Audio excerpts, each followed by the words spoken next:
This is the OTB Television Network, a service of Capital District Off-Track Betting. They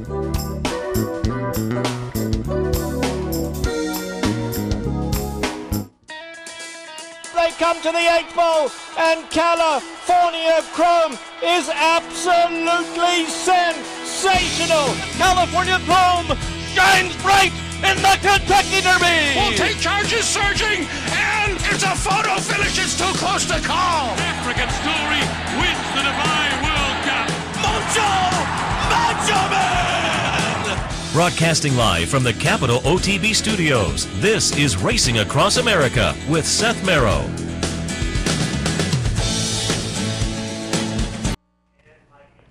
Good morning and welcome to Racing Across America on this Thursday morning. I'm Seth Merrill. Thanks for joining us. A little bit later on, Thursday morning means a visit from John DeSilva, racingwithbruno.com.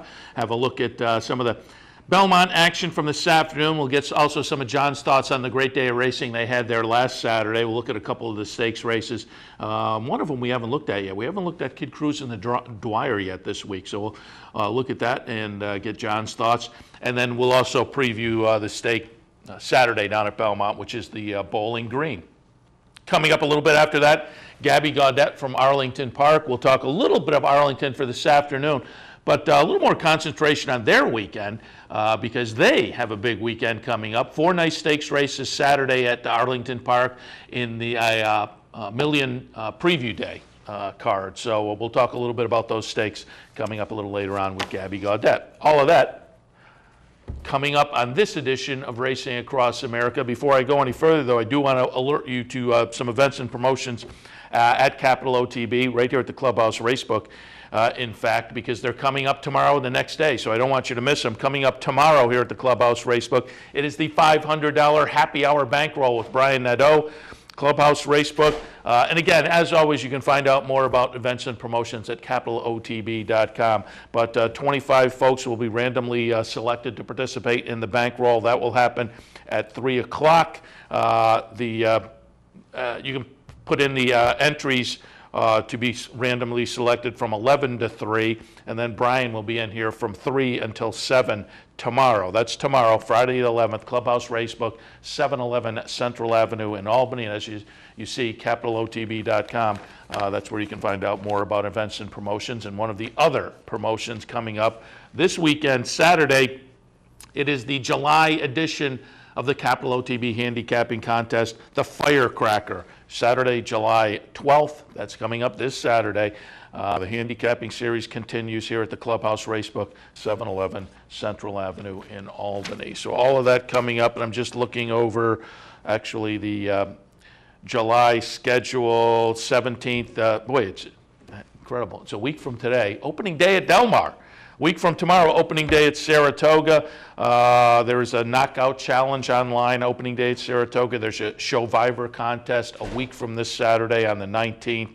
And then again, once the Saratoga meet starts, we're going to be doing some regular events and promotions. Big Wheel Wednesdays come down here to the Clubhouse Racebook. Folks will get selected to spin the prize wheel. Thursdays will be some $500 happy hour bankrolls. We kick off on the 24th with Anthony Mormino, and there'll be some weekend bankrolls as well. The first one kicks off with Dick Powell, the 26th to the 27th. So it's going to be fun. Saratoga, right around the corner, a week from tomorrow. Hard to believe. And there'll be a lot of great events and promotions tied in with Capital OTB as well.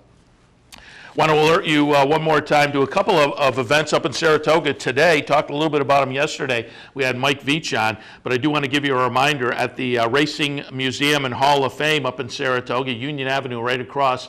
There you see it. It is the Sanford Legacy Program. That's tonight. It's free and open to the public. Starts at 7 p.m. at the National Museum of Racing. Mike Veach will be giving the talk. We talked to Mike yesterday. Close to my heart because, of course, the Sanford family, they are from Amsterdam. I mean, we're talking back at the turn of the last century, but they had some pretty good horses. And, of course, the legacy lives on with the Sanford Stakes. The Holly Hughes, that was their trainer, and the Sanford Farm still has some buildings there just outside of Amsterdam. the Friends of Sanford Stud have put together a group preserving those buildings, and if you get a chance to visit them, they're really nice. You walk inside, and they're just amazing to see what they had down there, the Sanford family. But Mike Veach again tonight will talk about the Sanford family, their legacy locally and in racing in general. Should be an interesting discussion from Mike Veach. Racing Museum tonight at 7 p.m. It's free. Also, today, 11 o'clock, if you're up in the Saratoga area, swing over by the race course. You can get an early start on the Saratoga season. They're adding a couple of horses to the Hoofprints Walk of Fame. If you went last year, it was inaugurated last year, and you saw planted in the tiles outside of the clubhouse entrance. I think they had 30 in the inaugural class last year when they launched the Hoofprints Walk of Fame, but they're adding 2 more. That's today at 11 a.m. It's open to the public right outside the clubhouse entrance up at Saratoga. Zacchio and Gallaret join the Hoofprints Walk of Fame. So a couple of events today up in Saratoga, free and available to you. As I say, get a little head start on the racing season and enjoy Saratoga. I said to Mike yesterday, you can make a day of it. Go up, check out the Hoofprints Walk of Fame ceremony, go over, take a swim in the Victoria Pool, catch a little dinner, and then over to the museum for Mike's talk on the Sanford family. Talked a little bit earlier with Jeff Carl on the handicappers report. Past couple of days down in Keeneland, they have had the welfare and safety of the Racehorse Summit. Racing Form and Blood Horse have covered some of those panels. One of them yesterday talked about a change in culture being needed in racing. And again, I talked a little bit about this with Jeff Carl, but it was interesting because it touches on some things I've talked about, and Jeff has talked about too over the past couple of years probably. But Gary Contessa was on the panel and talked about transparency being needed. One of his examples was the veterinary information that doesn't get passed on when a horse gets claimed. And Jeff has talked about that. Jeff Carl has talked about that a number of times, in that the tapping of joints, the injection into joints in racehorses, it can safely and logically be done a limited number of times in the course of a time period, in the course of a year or whatever. But the fact of the matter is you don't know, or some jurisdictions are now addressing this, but a lot of them still, in the past, you didn't know when a horse was claimed, gee, did the guy before inject this horse the day before or last week, 6 months ago? And so the potential that was there to overdo it. Gary Contessa addressed that on the panel yesterday. Bill Kastner was also on the panel, talks about if the owners are going to make financial commitments and emotional commitments to these horses, it's imperative that they be more involved in the management of these horses. So as Jeff said, for an owner, you get a $4,000 or $5,000 vet bill, go up to the trainer and ask, have some questions answered and whatnot. So again, it was an interesting panel that addressed the culture. I talked about I'd love to see a change in the claiming rules. That's something in the culture that has to be claimed to make the claiming game really what it was all about, and that is to make for competitive races and not to be dumping grounds for horses. And that still goes on. You still see horses getting dropped to a level that makes you scratch your head. Sometimes they run very well, but a lot of times they don't run very well, making it clear the game plan was just to, hey, we hope somebody picks up this horse. And that's not what the claiming game's for, and that doesn't play into the welfare and safety of the horse. So again, that panel, the number of panels were held over the past couple of days down at Keeneland, and you can pick up on what was said, Blood Horse, Racing Form. I have links at Equidaily as well. Talked also a little bit about this just in jest at the end of the handicappers report, but there was a report out of Blood Horse talking about Hialeah potentially trying to get themselves back in the mix for thoroughbred racing down in Florida. And it was kind of interesting. It seemed to me that they were clearly on the outside looking in after the deal between Gulfstream and Calder, which essentially gave Gulfstream the majority of the dates. Calder October and November from now on, but Gulfstream will run that. Well, the fact that Gulfstream really has now the control of South Florida racing seems to, according to the Blood Horse article, maybe open the door for Hialeah to get in. Tim Ritvo, the Gulfstream president, is quoted as saying that he would like to work with John Brunetti to maybe work something out. down there and get Hialeah into the mix somehow. That would happen in future years, according to this, but it's kind of interesting. That's been the game plan since John Brunetti got racing back at Hialeah. I mean, the racing was back with quarter horses. That seemingly was done to get some slots in there and slots money. All of that's happened now, so a little bit of a revitalization of Hialeah. But in all of the discussions about all of that, John Brunetti has also floated out there. We would like to have thoroughbreds come back. Maybe it'll happen. I mean, as I say, it seemed like they were on the outside looking in after the Gulfstream-Calder agreement. But it turns out maybe the Gulfstream-Calder agreement is going to lead into some potential racing at Hialeah. We'll certainly keep our eyes on that as the Florida racing scene continues to shake out. Hopportunity, who was a contender on the 3-year-old Derby Trail this year, is scheduled to come back into training, at least move back into the Bob Baffert barn after having some surgery. Was taken off the Kentucky Derby Trail following a bruise to a foot in April, late April. Subsequently, they discovered a little spur that was operated on and taken out, needed about 60 days. Now they're hitting that 60-day point, so it looks like Hopportunity will move back to the Bob Baffert schedule. The article talking about this in the Blood Horse states that they don't really have anything on the schedule coming up for Hopportunity in particular, but this is a horse that, again, showed a little promise early in the career, won the second career start at Santa Anita back in January, ran fourth in the Risen Star, then shipped up to Oaklawn, won the Rebel, and was a pretty good second in the Santa Anita Derby as well. So Hopportunity for Baffert and Mike Pegram headed back to the track. We'll see. We'll keep our eyes and see where he might head next. Also, the article in the Racing Forum, I found this a little bit interesting, talking about shared belief. And heading up to the Pacific Classic. While Jerry Hollendorfer is going to take Shared Belief back up to Northern California, do the training over the next, better part of a couple of months up at Golden Gate Fields prior to an expected start in the $1 million Pacific Classic. The surface up there at Golden Gate has been good on his feet. That was the problem, that the ding that put him on the sidelines earlier this year. Now Shared Belief has come back with a couple of wins to remain undefeated, including that Los Alamitos Derby most recently. So he's become an exciting 3-year-old again. It's interesting they're shipping back up to kind of protect the feet.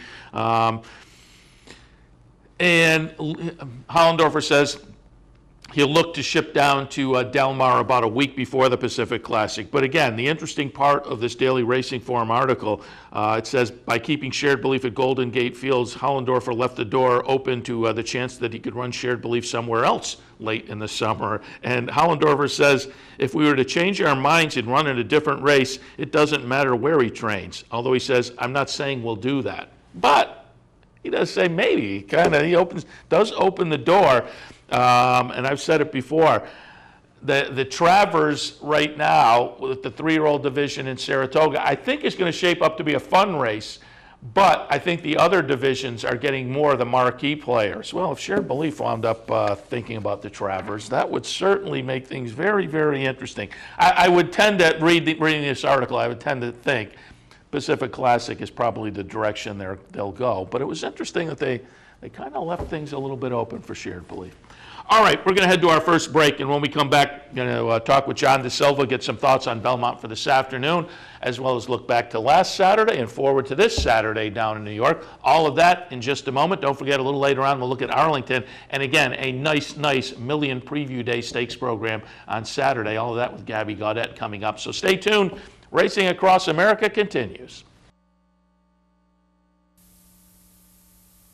Missed one of our TV shows? No worries. Now you can catch all your favorite programs online. Simply log on to CapitalOTB.com and click on the YouTube link at the bottom of the homepage. And look for our new podcast coming soon. CapitalOTB.com. Log on today. I got it.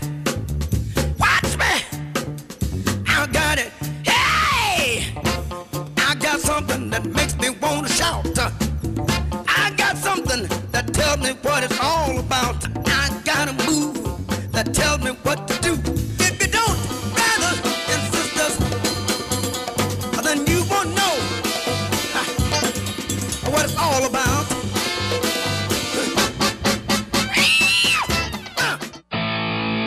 The Capital OTB Handicapping Challenge Series is back.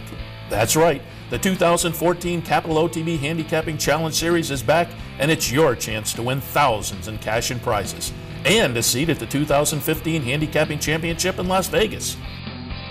This month's contest is the Firecracker on July 12th. So sign up today, online at capitalotb.com, or stop in at the Clubhouse Racebook. Using CapitalOTBBet.com is as easy as 1, 2, 3. 1. Simply log on with your username and password from the homepage. 2. Fund your Capital OTB account through our Easy Money, Green Dot, or Visa MasterCard options. And 3. Place your bet on one of our 3 easy-to-navigate wagering platforms, Capital Bet TV, Capital Bet Express, or Capital Bet Pro. CapitalOTBBet.com. Log on today. I'm Jeff Carl. Join me Saturdays and Sundays at 9 for the Handicappers Report. We'll handicap the top tracks across the country and help you prepare for the weekend in racing. That's the Handicappers Report, weekends at 9, only here on the OTB TV network. This is Racing Across America with Seth Merrow.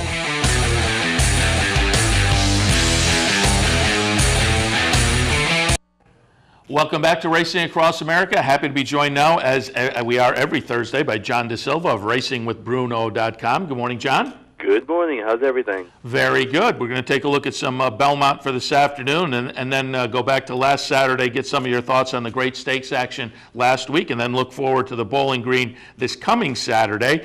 First up, though, what's the weather look like down there? Thankfully, it is dry. I mean, it is a little cloudy right now, but no threat of rain. Drying out track, and it'll be pretty interesting these next few days since everybody's shipping up. Some people are looking for shipping money, some people pointing to win these type of races towards the end of the meet, others just make these preparations. But rain, no worries at all. Perfect. That's what we like to hear. And yeah, there's plenty of activity. We had Mike Veach on with us yesterday. He was actually standing on the backstretch at Saratoga as we talked to him, actually over at the Oklahoma track. We talked to Matt Graves, who's been bouncing around the backstretch the last few days, and reported sightings of Steve Asmussen, Chad Brown, Todd Pletcher. We're in full swing up here, just barely over a week away from opening day, so we're absolutely looking forward to that. And we were talking during the break. We'll see you up here hopefully on opening weekend as well, as the racing world meets at Saratoga. It should be fun.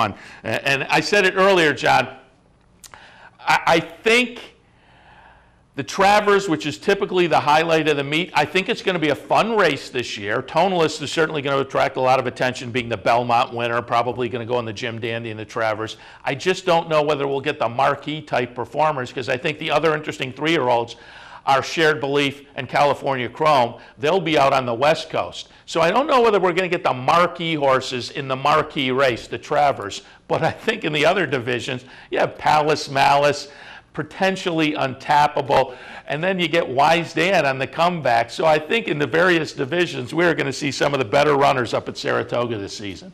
I think Tonalist will make himself a marquee name by the end. I think we will see Untappable. I will be shocked if she goes to run against the boys in the Haskell, especially if you got the 3 speed horses rumored to be going into that race in Wildcat Red, Social Inclusion, and Albano, and Bayern. You know, so if I was asked myself, why would I want to go into a race like that? Let me just go keep on beating the girls, and then at the end of the year, the Breeders' Cup, Ladies' Classic, whatever you want to call it, is going to be the race of the year next to the Breeders' Cup Classic. So to me, I see no reason to run her against the boys right now. Yeah, I'm tending to think that's probably the direction they'll go. They're talking about looking at the workout, which I guess is going to come on the weekend or early next week, right up here in Saratoga, making a decision then. So by the time we get to early next week, we should probably have a feel for that. But it wouldn't shock me at all to see him, just because you got to think in those filly races, they've already got the checkmate out with her name on it, it seems like. But we'll see how it shakes out. All right, and John. One other thing real quick about her is when she does run, does Rosie get the mount back? Oh, that's a good point. Yeah, because is she supposed to start riding this weekend? Because I think she's been working horses the past couple of days. Yeah, she's down here at Belmont right now. She's with her husband. She's been working horses. She's been spending some time with him, having fun, and she's supposed to be riding, I think, in Arlington. So you could probably ask Gabby about that when she comes on, if she's been named to ride there or not. Oh, okay. All right. Yeah, we'll check into that, because I did read yesterday she was back on some horses within the past few days. Yeah, but that's an interesting point. It will be very interesting to see where they go with Untappable with that. All right, John, let's take a look at some of the action for this afternoon at Belmont. Kick things off, we'll take a look. Race number 2, high-priced maiden claiming event, $6,500 tags. They're going to go 7 furlongs. Your thoughts in the second? Now, this is a very confusing move by Jimmy Jerkins. Here's a horse who's run second in the last 2 starts, 7 furlongs, maiden specials. Now, you dropped the horse to $65,000 today, and to me, if you want to get rid of the horse, run the horse with Saratoga, where there was always a claiming frenzy. So are they trying to win here? Probably. But at the same time, if you look at the workouts, now since I do work with Bruno and he does do workouts here, Grandstand has been working with Best Man, and in his last start, Best Man, who has been running well recently, has beaten Grandstand in the workouts. So could it be that Jimmy sees something that maybe is going on and he's not that confident and is willing to get the class relief for it? Possibly. But to me, when you have to make a move like that, you try to beat it, especially at 2-5. So I'm going to go with number 2, 8 Cents. Now, here's a horse who ran third 2 starts back, going 6.5 furlongs, 75,000, runs for 65,000 today, has a nice work at Saratoga, 48 and change on July 1st. And I just think at 12-1, the horse is going to come from off the pace on the Taylor Rice, who's been riding very well continually this whole meet, especially coming from off the pace. And at 12-1, I'll take a shot with that one over the 2-5 favorite. Yeah, and I don't blame you, because looking at Grandstand, you know, the drop from maiden special weight to 65, you have to look at the entire picture, and the entire picture here is this was a horse they paid $300,000 for. So off of that, the drop becomes even more significant.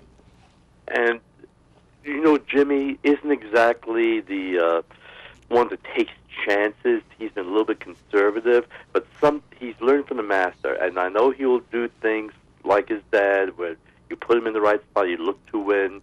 But again, if you're looking to get rid of the horse, you would do it at Saratoga. I think he's dropping this to win, but when you make a move like that, where you're making a move to try to drop to win, how much confidence do you really have in the horse? Yeah. All right, interesting. 8th race this afternoon. An allowance, non-winners of 1 other than for 3-year-olds and up. They'll go the 1-turn mile. Your thoughts on the 8th? My cushion has 2 horses here, Roman Approval and Scarly Charlie. Now, Scarly Charlie ran in the Met Mile first time for Hushin and did chase a fast pace before tiring to finish 7th. Steffi gets class relief here, so people could say, oh, this one is going to win no problem at all. But let's not forget about the entry mate, Roman Approval.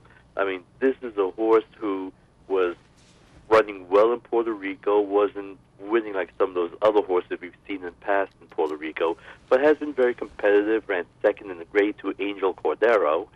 Who knew there's a race named after him, among other things. But to me, this is a horse who's been running well. I think needed the first start, in the United States under Hushin.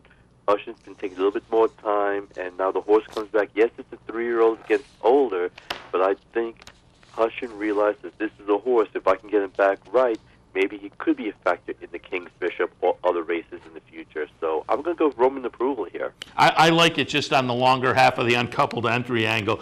And I had one of those up at Finger Lakes, I think it was on Monday. 8-1 on the morning line, longer half, and I think it was Jeremiah Engelhardt even. 8-1 on the morning line. The other half of the entry was around the 2-1 area or something, the uncoupled entry. And so I went with the longer half and thought I was being clever. Yeah, I went off at 7-5 and 1 for fun. So clearly the word had gotten out on that longer half. I think on this particular one, I think your odds are going to hold up, however. So Roman Approval, interesting in the 8th. 9th race this afternoon at Belmont. Optional claim or 75 tags. Non-winners of 1 other than. They're going to go a mile on the turf. What you think in race 9? Normally, when it comes to Chad Brown, when it comes to turf, I'll go with him. Yeah, he's got 2 here, Pink Poppy and Granny Max Kitten. But there's another turf specialist in here I'm going to go with, and that's Christophe Clement, number 4, Valseuse. Now, this is a horse who closed to finish 4th, going a mile at Belmont last time out, first start in New York. Wide trip that day. Rosario keeps him out. Horse has been working well. a Kitten's Joy without kitten in the name, so you have to pay attention to that as well. But I think Valsus, 3-year-old filly, I think she gets the job done here. All right, race number 9, Valsus from Christophe Clement, and I just think you have to pay attention to anything Clement puts out now. Ever since the Belmont Stakes, he seems to be on a little bit of a roll, and so I pay extra attention to him. John, let's go back and get some of your thoughts. Boy, it was a really nice stakes weekend last weekend. Belmont Derby, Belmont Oaks for the 3-year-old fillies and boys on the turf, and some other races of a lot of interest. And one of those we're going to take a look at. We haven't had a chance to look at it yet this week, but I wanted to show the Dwyer Grade 3 event, $200,000 purse for 3-year-olds. And as I said earlier, it's going to be interesting to see how the 3-year-old races at Saratoga play out, the Jim Dandy and the Travers, because I'm not sure they're going to get the marquee players necessarily. But I did say, I think it's going to be interesting. You noted Tonalist may step up and prove himself to be at the top of the class or in and amongst those. But I think a horse that could add some interest potentially if Linda Rice goes in this direction, Kid Cruz, who we're going to watch winning the Dwyer on Saturday. He's just been so much fun to watch since those 2 really nice races down in Maryland this year. Stepped up against Top Company in the Preakness and threw in a dud, but now is 2 for 2 since then in the Easy Goer. And here as the plain one winning on Saturday, Kid Cruz. But I will also note, he just gets up to catch his entry mate in here. His entry mate, Captain Sirius. And Captain Sirius, I think, is going to prove to be a very, very... I said this after the last race, after the win of the Mike Lee. Captain Sirius is going to turn out to be a really nice New York bred for Mike Hushin and Barry Schwartz. And it's going to be interesting to see where they go next with Captain Sirius. Do they stay in open company, or do they head over to the Albany with Captain Sirius? They definitely have choices there with Captain Sirius. You can even run an allowance company in prepping for the Travers or the Albany if you wanted to. Kid Cruz, what can I say? I'm very happy for my former boss, former publisher, Paul Carlucci, who is part owner of this horse. It was interesting seeing Drew Malta in the winner's circle photo after Kid Cruz winning the race, who's now practicing as a lawyer here on Long Island. But to me, Captain Cruz, Linda Rice has done an outstanding job training. The only thing I would do, though, if I had Kid Cruz and I had a choice, I'd send him to the Haskell. Because with his running style, if you got 3 speeds knocking each other crazy, who's to say that Kid Cruz can't pick up the pieces and win the race? Now, that is probably not going to happen. He probably will run in Jim Dandy. But if I had the choice, that's what I would go with Kid Cruz. Yeah, that's interesting, and I wonder what they may decide there, because I know there was maybe that was floating out there. But when you think of Monmouth, you don't think of horses with Kid Cruz's style. That said, it was interesting he was kept a little closer to the pace this past Saturday, so were they kind of thinking Haskell? And as you say, it may shape up pace-wise, regardless of the affinity for the speed on that Monmouth track. Still, you get 2 or 3 absolute need for the lead types that may play into Kid Cruz. So, yeah, that would be an interesting choice. One thing we've learned through the years, even if there is a speed bias, the jockeys have a tendency to overcompensate and go a little bit crazy. And we have horses like Bayern and Social Inclusion who could put out a 46 going 2 turns. That could set it up for a horse coming from off the pace, because we got 3 horses doing that, going up mile and 1/8. That last 1/8 of a mile is going to be taxing on them. Yeah, good point. It'd be interesting to see. They may kind of sit back and just try to get a feel for who will go in the race before they make their mind up. All right, let's talk about some of the other races. Let's touch on one. We did look at this race earlier in the week, the Belmont Sprint Championship. There was great racing all across the country and including Canada on the weekend. But boy, I think this was the performance of the weekend, with Clearly Now winning the Belmont Sprint Championship. And they're talking about coming up to the Forego at Saratoga with this one. But geez, I mean, that was, and Palace for Linda Rice, certainly no slouch there, but Clearly Now just ran away and hid in the stretch. Clearly Now is tremendous. Saved ground early, and then once Lascano was able to get Clearly Now to the outside for clear racing room, race over.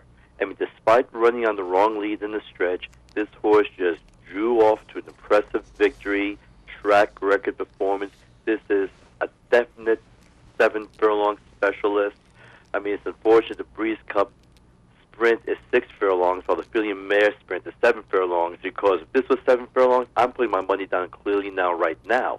That being said, If I had that horse, I'd do something a little bit crazy because 6 furlongs might be too short. We don't want him going 2 turns to the mile. Maybe this is the type of horse I take a shot and go in the turf sprint, going 6.5 down the hill. Yeah. That's that's interesting. That would certainly be an interesting choice, and he's absolutely in good form right now. And again, another one of the nice horses we'll get a chance to see up at Saratoga. Potentially, we'll see this next one up at Saratoga too. Looking forward to potentially seeing Mr. Speaker. They've talked about a couple of different spots, although it seemed like Shug was leaning towards staying home, which means a run up at Saratoga. The Belmont Derby on Saturday was very interesting. Obviously, the first running and kind of the highlight of that really nice stakes card on Saturday. $1.25 million, grade 1 for the 3-year-olds on the turf. And it was interesting because of the foreign contingent. Toast in New York coming out of the UAE Derby win. Adelaide from Aidan O'Brien. Galo Chop comes over from France. And Pornichet also coming from France, but having moved into the barn of Gay Waterhouse, the top Australian trainer. And I have no argument with it. The betting public went for the foreigners, and we've found in years past those foreign runners, those European runners, when they come over here on the turf, they're so potent. So it was a little bit of a surprise that Mr. Speaker gets it done. But I said it earlier this week, John. It's like the Breeders' Cup. The races, the fields are big, they're talented, so you can wind up with a talented horse at a little bit of a price, and I think that was the fact with Mr. Speaker, who's proven to be a talented turf runner for Shug McGaughey. So to sneak away at 23-1, I think that was a function of the field and the betting public going so much in favor of the European runners, but we're going to watch number 9, Mr. Speaker, sneak up the rail here and get it done by a neck over Adelaide, the Aidan O'Brien runner. And I should also note, on board, Jose Lezcano. Jose Lezcano was also on board clearly now. A big Saturday afternoon for Jose Lezcano. Lezcano had a tremendous day, and he gave Mr. Speaker a great ride, was patient. Unfortunately, Pornichet just ran off on the Jose Ortiz, and that basically set up all the chaos that we saw coming down the lane in the Belmont Derby. Lezcano just found a nice lane to run through. He did it. Adelaide ran a great race on the Colm O'Donoghue for Aidan O'Brien, even though we were expecting Joe O'Brien, but I guess they didn't want him traveling cross-country, then having to reduce for that race, which is why they went with O'Donoghue here. But Mr. Speaker, very nice horse. If the race was to come back in, would I bet Mr. Speaker? Probably not, because I don't think we're going to get a horse running off the way we did last time out. But the way things are with Mr. Speaker right now, he's always been touted as one of the top 3-year-old turf talents we have out there. He proved it on Saturday. I think he'll probably go off at much lower odds and be one of the choices in whatever race he runs into next. And if I was Shug, keep him at Saratoga. Yeah. I think you could win right now, as long as no foreigners show up. And you make a great point. I was kind of wondering myself about Adelaide, and I haven't even thought about that. Even at 122, Joe O'Brien is such a big guy, he probably would have had to drop some weight. No, to travel cross-country, and he'd be tired to begin with, and then having to probably reduce just to make 122. Yeah. Aidan was probably thinking, why would I do that? If he's going to stay here for the Breeders' Cup, where you're there for 2-3 days, then you could do that. But travel cross-country, then travel back, why put his son through that? Yeah, absolutely. All right, now let's look out at the Suburban. And my take on this, I talked about it a couple times this week already, John. This was a kind of a second-string handicap division field, one of those races that I think they all stood a chance of maybe moving forward. The first, second, third place finishers potentially could have come out of this and said, we want to make a statement in the handicap division. But I think seeing Zevo win, and no knock on Zevo, but he's been knocking heads with state-bred competition. So to see Zevo win, I think just defines this again as kind of a second-string field. The handicap division horses off the bench. Marino, I thought, was nice on the front end. Does wind up running second in here, holding on for second. Prayer for Relief third. The favorite was Romance. Romance maybe disappoints at 2-1 running fifth in here. But as I say, nice field, competitive field, but I think these are second stringers as far as the handicap division. If I'm Garrett Guillot, I set up shop in California because Marino could turn into the next game on dudes. When you go out there, he's honest. He'll make you all the money in the world. He's got the speed. He may not be the best horse out there, but this is a hard-knocking horse who will earn you a check time in and time out. But Zevo, the horse has been working with Last Gunfight. Spider. They were working together, and he was keeping up with them. They were like noses apart during their workout, and he was really primed for this. And again, an outstanding ride, you know, on Zevo. I mean, what can you say? I mean, Lezcano was just in the zone on Saturday, and he did the right thing, and he made the right move, and it was I liked Zevo a lot that day, and because of the way he was working out with Last Gunfighter.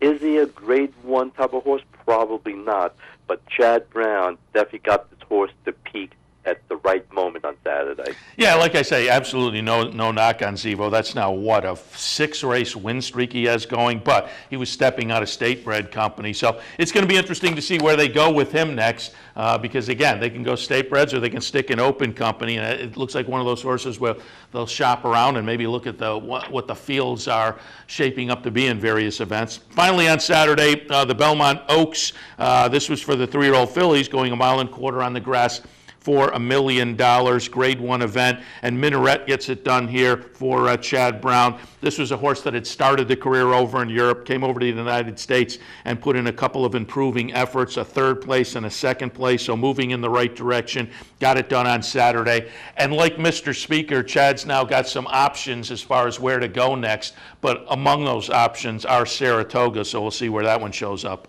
And one thing about Chad, he's got options with her and a few others, too, because I think he's getting one of the horses that was in the race. You know, she's going to stay in the States under Chad Brown's care, so it's just an embarrassment of riches for him. But tough feat for Sea Queen, because I had a friend of mine who would have hit the pick 4 that day if Sea Queen had held on to win. You saw how much that paid with Minaret winning, so you could just imagine how much that would have paid. So I'm trying to get him off the ledge right now from jumping because that would have been a life-changing score for him. But hey, let's give Rosario credit. Ran down Sea Queen, who looked tough on the front end. Didn't think she was going to get beat, but hey, Minaret was outstanding on Saturday. Yeah, and I thought Flying Jib was kind of interesting, the European, but that one disappoints running 8th. The favorite was Room Service at 5-2. That one ran 7th. So both of those 3-year-old turf races offered a little bit of value with some upsets in there. All right, John, before we let you go, I want to look out at this coming Saturday down at Belmont. The feature race on Saturday will be the Bowling Green Handicap Grade 2 event. $200,000 on the line, 1.5 miles. I love these marathon races. Interesting little field of 7 in here. John, while we talk, we're going to take a look back at the Man of War last year. We're going to watch number 6 Boisterous win. That was essentially the Man of War and this race, the Bowling Green, have kind of flipped positions on the calendar. So the Man of War was July 13th last year. It was essentially the same place on the calendar, grade 1 event, and we're going to watch Boisterous winning as the number 6 horse. And at that point, Boisterous seemed like a really top-notch turf performer in the Shug McGahee barn. Subsequently, has been moved over in the Pletcher barn and just hasn't lived up to what we saw last summer. But again, I thought off of this race, essentially this same race last year, Boisterous was a little bit interesting potentially on Saturday. And again, we'll watch last year's race. Boisterous will be the number 6 horse as we're watching the stretch run here. What were your thoughts on the Bowling Green? Boisterous has been working out well. Just isn't the same horse. I think they bought this horse more as a stallion prospect as long as it's running at the end. Grandeur is very interesting. Basically, Jeremy Nocita is doing the Running Stag Phil Hill campaign, stay here for up to 3 months before going back to England, and then probably comes back again in the fall as well. The horse has been a little disappointing. They were very upset Gary Stevens last time out with the ride. They're hoping to get a better ride from Joel Rosario this time. One horse that intrigues me, if the horse does run, is Chamois. This is a horse who's removing the blinkers, but I think has the tactical speed here. And yes, the horse is course-centered down at Delaware Park and is scheduled to run in the $50,000 stake going 1.5 miles down at the Cape Pemlopin. But to me, I'd run Chamois here. Horse has a tactical advantage, might be left alone on the front end, and might be able to upset. Yeah, and Shug McGahee does have one in here with Reflecting. I think Sky Blazer from Barclay Tag is kind of interesting as well. Horvat Clan. So it's a field of Field of only 7, but I think it's very competitive. Should be fun on Saturday down at Belmont Park. John, appreciate the visit. Again, we're moving up to Saratoga next week, so the phone visits go on hiatus until after Labor Day. However, we expect to see you up in Saratoga. So, of course, you have the open invite to come on over and sit in with us on the set. We expect that to happen at least a couple of times during the meet. So, John, thanks for the visits via phone, spring and early summer. But as always, we'll catch up with you up at Saratoga. You got it, and have fun up there. All right, John DeSilva from RacingWithBruno.com. We'll take our next break. When we come back, Gabby Gaudet, Arlington Park, right after this.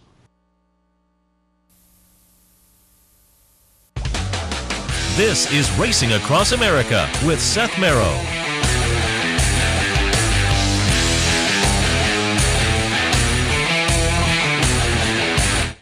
The future of online betting is here, and only at the all-new CapitalOTBBet.com. CapitalOTBBet.com delivers a state-of-the-art wagering experience found nowhere else in horse racing. CapitalOTBBet.com. Log on today. Summer at Saratoga, and there's no better place to watch all the racing action than right here on OTB TV. Each morning, the Handicappers Report brings you selections and analysis from our professional handicappers. Then stick around as the biggest names in racing join us live from the backstretch. The top trainers, jockeys, and racing personalities all share their unique insights and observations. For more than 20 years, there's been just one place to turn for unparalleled coverage of the Saratoga Racing Meet, Capital OTB and OTB TV. Fascinated by the world of horse racing? Interested in honing your handicapping skills? Class is in session. Night school, Monday nights. Easy to access online. It's free, interactive, and informative for the casual and serious race fan. Horse Player Now Buzz. Live horses to watch emailed to you daily. Our eyes, your prize. Night school in the buzz. Visit horseplayernow.com for details. Funding your Capital OTB bet account is as easy as 1, 2, 3. 1. Easy Money. Clearly the fastest and easiest method of depositing funds into your account. Make deposits or withdrawals in just minutes. 2. Green Dot Money Pack. Gives you instant access to your funds. Green Dot Money Packs are available at thousands of retailers nationwide. And 3. MasterCard Visa. Simply click on the link from the funding page, enter your account information, and fund your account. CapitalOTBBet.com. Log on today. Hey race fans, head down to the all-new Clubhouse Racebook. With live horse racing on more than 250 flat-screen TVs, state-of-the-art wagering terminals, and amazing Vegas-style atmosphere. The Clubhouse Racebook, 711 Central Avenue, Albany.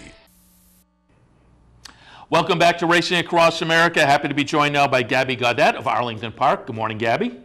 Good morning, Seth. And for folks who are playing Arlington today, what's the weather look like? It's beautiful outside, honestly. It's like spring-like weather outside. We haven't had rain for a couple days either, so looks to be a really nice weekend. And I got to check in for a little recap. When we had you on last week, it was the day before the 4th. On the 4th, you guys had a twilight card scheduled, followed by what you expected to be a great fireworks show. What was the weather, the crowd, and the fireworks show like last week? The weather couldn't have been any better, and we had a phenomenal crowd come out to the racetrack throughout the entire card. Obviously, more people started trickling in as the card started to dwindle down and the fireworks started to, start. And we had probably over 35,000 people come out, and the fireworks show, I'll tell you something, it was the best fireworks show I've ever seen in my entire life. Nice, nice. All right, so we have to mark that on our calendar for next year, Arlington for fireworks. Yeah, I was up in Portland, Maine. They usually put on a pretty good show, and I don't know. I ranked it about a C this year. The grand finale was a little slim, so Arlington may be on the agenda for me next year. Portland may have lost me. They even coordinate the fireworks with the music and everything. It was mind-boggling.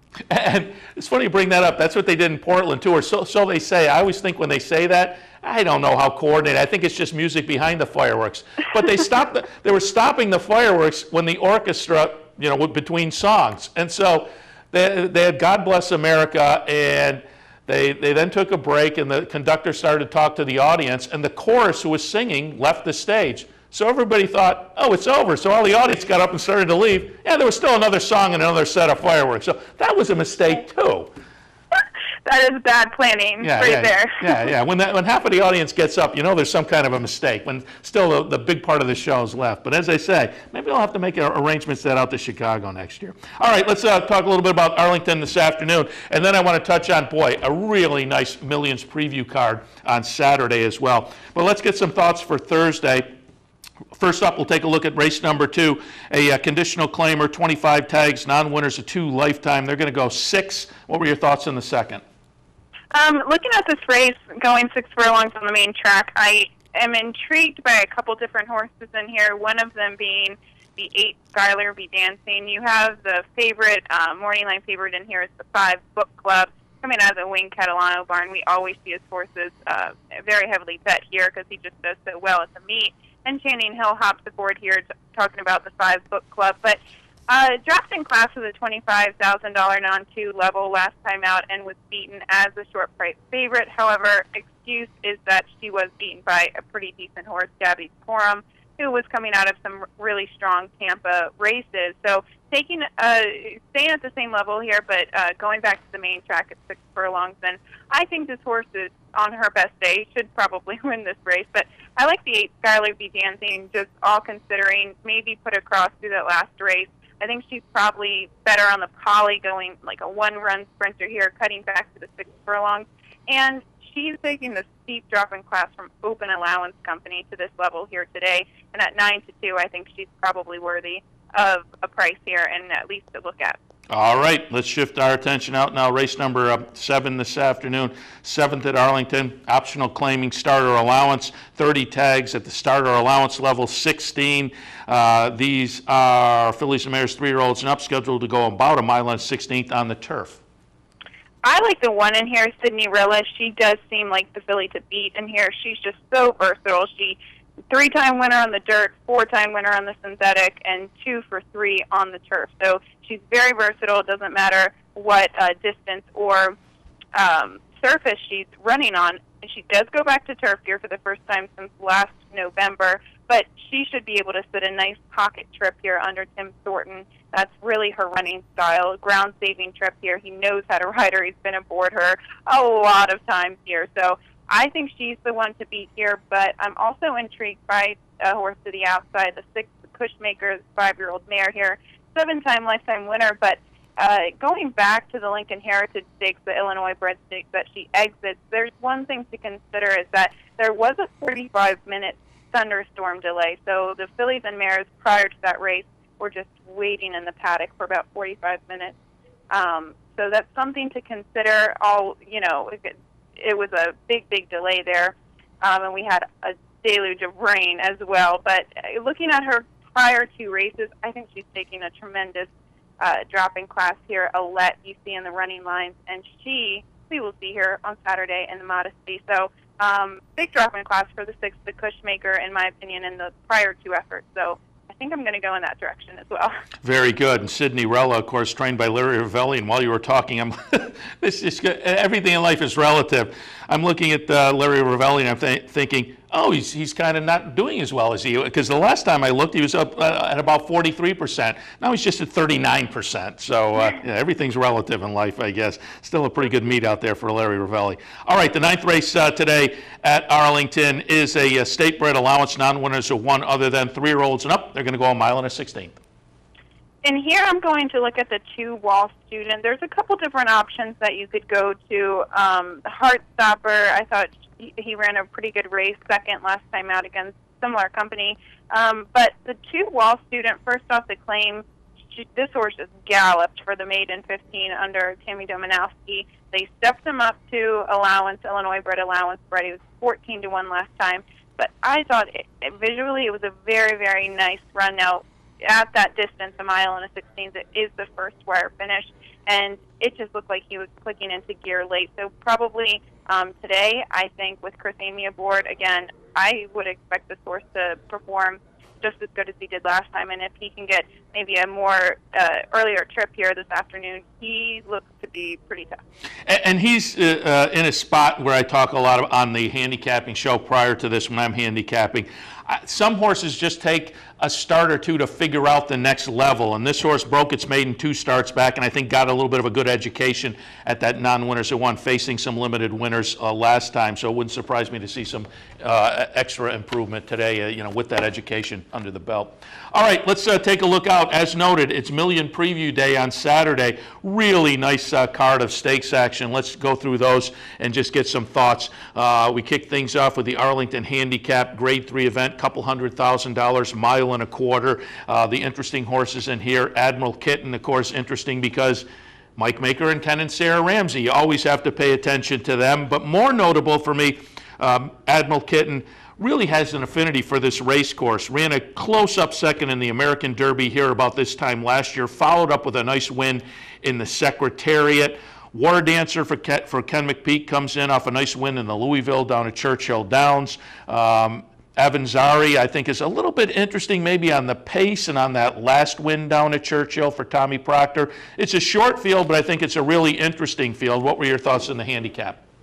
I absolutely agree with you. I think Avanzari is very intriguing here because if you look at some of the other horses in here that might be able to press him or at least get some early pace, I think that he can dictate that on the lead. Now, he does have to go the 10 furlongs this afternoon, or on Saturday, but I think he's very, very intriguing here. Another horse you have to respect here is War Dancer. Going back and looking at his effort in the Louisville handicap at Churchill, just very tenacious on the inside of Sun Tracer. I mean, visually, I thought it was very impressive. Now, Admiral Kitten is interesting because obviously he has shown an affinity for the turf here at Arlington, but his last couple of races, especially this year, have been kind of questionable. So I'm interested to see if he can come back here and maybe perform to some of his back form that he was showing in 2013.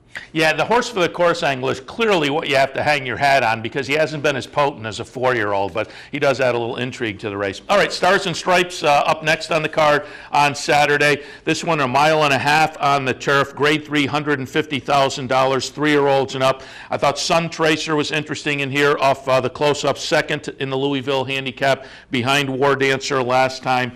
Dreams Cut Short, another one that just maybe a little bit interesting off a win at Churchill last time, class-wise taking a move up. Olympic Thunder firing some pretty good numbers. O Prado Olay for Dale Romans. But the one I find intriguing in here, and this is a horse we talked about actually a few weeks ago with you, the Pizza Man.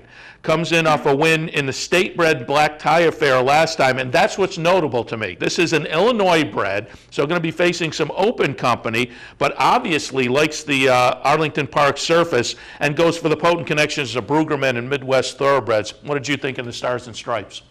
I was really happy that he had the Black Tie Affair kind of as a prep race to springboard into this event. And he did that last year. He had a similar tactic. He ran second in the Black Tie Affair and then went to the Stars and Stripes and was a good third behind Dark Cove and Sun Tracer. Now, the big question is, looking at this race, is the pace scenario. There's a couple different angles. I mean, if you look at it, there's not one clear shot of a horse that could go to the lead. Perhaps the Pizza Man will lay pretty close as he did last time. Perhaps Olympic Thunder might dictate the pace as well. And I think stretching out in distance a little bit is O Prado Olay. I think that horse will probably be a little bit closer, stretching out from the mile and a 16th, where he laid about a length off the early pace there. Yeah, it is one of those races where you're searching around for the horse that is going to make the pace, and that adds to, obviously, the handicapping puzzle. All right, let's look out at the American Derby Grade 3 event, $200,000. Obviously, with Derby in the name, that means 3-year-olds, mile and 3/16 on the turf. And Gabby, while we talk, pulled up Santa Anita, May 31st, the allowance race down there that number 2 School of Hard Rocks won. I think off of that race, This one's kind of interesting, shipping in from Southern California, but Divine Oath comes in from Todd Pletcher's barn. Ran 4th in the Pennine Ridge last time, but you have to wonder if Mr. Speaker didn't flatter that race last weekend down at Belmont. Highball, I think, is kind of interesting for Wayne Catalano. Lightly raced, but showed some potential last time. You have some European runners, Our Channel. Chief Barker, who started the career over in Europe, but of course the European runners, I don't know, in New York last weekend they didn't do as well as we might have expected. He's in front's interesting to me off a Churchill win, and affordable, lightly raced, but Chris Block, always have to pay attention to what he has out there. What were your thoughts in the American Derby? I really think this is such a good race. I mean, there's so many different options to go with, and you're going to get pretty decent prices as well. Our Channel I find very intriguing. So they obviously took him to the Epsom trial, trying to prep him for the Derby over there, and just going back and kind of talking to the connections and things, probably the 1.5 miles was a little bit too long for him. So I think this is the perfect distance for him. He's shipping over here. He's been here. He's been training over the course. And I think that's very important. I think he has some back class to him, and I would respect him, even though, like you said, we did see the Europeans not thrive so well. But generally speaking, they do here at Arlington. If you even look at like Million Day last year. But again, there's one intriguing horse. I really think School of Hard Rocks is extremely intriguing. Just the prior 2 turf efforts, it just looks like he's found his niche on the turf. And I think he's going to be coming in here really lights out. I like those 2 horses, quite honestly. I do think Divine Oath wants a little bit longer than the mile last time out. So a couple different options to go, but I would respect the European here in this race. All right, and finally, let's take a look. Got about a minute left, but we'll take a look at the Modesty Handicap Grade 3 event. Couple $100,000 on the line for the Fillies and Mares, going 1 mile and 3/16. And Gabby, while we talk here, going to go back to an allowance optional claimer at Woodbine on June 6th. Going to watch number 4 Dance Again get it done there. Dance Again, to me, off of that race is a little bit interesting potentially in here. That was the second start of 2014, so Saturday will be the all-important 3rd start back in the season. But again, it's another fun race that I think you can go a number of different ways. Every Way for Michael Stidham seems to have some affinity for the track. Gulsery off of the 2nd place finish in the Churchill Stake last time is interesting.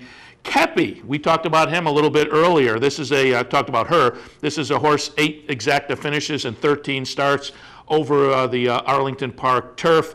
To Breed comes in for Christophe Clement, who just seems to be going so well since the win in the Belmont Stakes. I think Pletcher's horse, Anna Louisa, would have to step it up, but it is Todd Pletcher. What did you think in the Modesty? Yeah, talking about Anna Louisa just a little bit here, I think there are a couple options to go with her. I mean, that Gulfstream race is ultra intriguing. I mean, it did look like she was coming with a nice closing run in the South Beach down at Gulfstream, and this is her first time in America stretching out to a reasonable distance. Now, she did kind of look a little bit even, stretching out to the 1 mile and 1/8 at Hawthorne. I think it's intriguing. I think definitely turf is her game here, and I'll be intrigued to see what she can perform here on Saturday. I think another one is White Rose. She sits on a huge race as well. Again, so many different options to go in this race that you're going to definitely have your homework cut out for you. But again, White Rose coming off that Churchill allowance optional claiming effort, I thought visually going back and looking at that race, just perfectly ridden, perfect performance for Bill Mott. So I like those 2 as well, but you also have to respect some of these horses who have an affinity for the turf course. I'm already 60, gets first-time Lasix, which is kind of interesting as well. So wide open field for the Modesty. I'm looking forward to watching this race specifically. Yeah, it is a very, very nice card out there. Million Preview Day at Arlington on Saturday. All right, Gabby, got to wrap things up. But I was talking to you during the break before you came on, and I mentioned we're wrapping things up as far as the phone guests as we move our set next week up to the backstretch on Saratoga, right outside of Clare Court. The best set in all of horse racing. But that means we'll talk to you again via phone after Labor Day. Day. We'll be back in touch and put Arlington back in the mix. But you mentioned you may be in Saratoga sometime during the meet, so we certainly expect you to sit in with live with us some morning. Yes, I would love to. Saratoga is, I love Arlington, but Saratoga is by far my favorite place, so it wouldn't quite be summer if I didn't make a trip out there. So I'll definitely let you know, and I'll look forward to joining you guys on set. All right, we're looking forward to it, too. Thanks a lot, Gabby. Thank you. Gabby Gaudette from Arlington Park. A little earlier, John DeSilva from Racing with Bruno. And that's two big shows, because I'm looking at the clock, and like yesterday morning, I'm late again. We got to wrap things up on Thursday morning for Racing Across America. We're here every weekday from 10 until 11 a.m. So again, we'll wrap things up. Enjoy the racing this afternoon. We'll see you right back here for the Friday edition of Racing Across America tomorrow morning.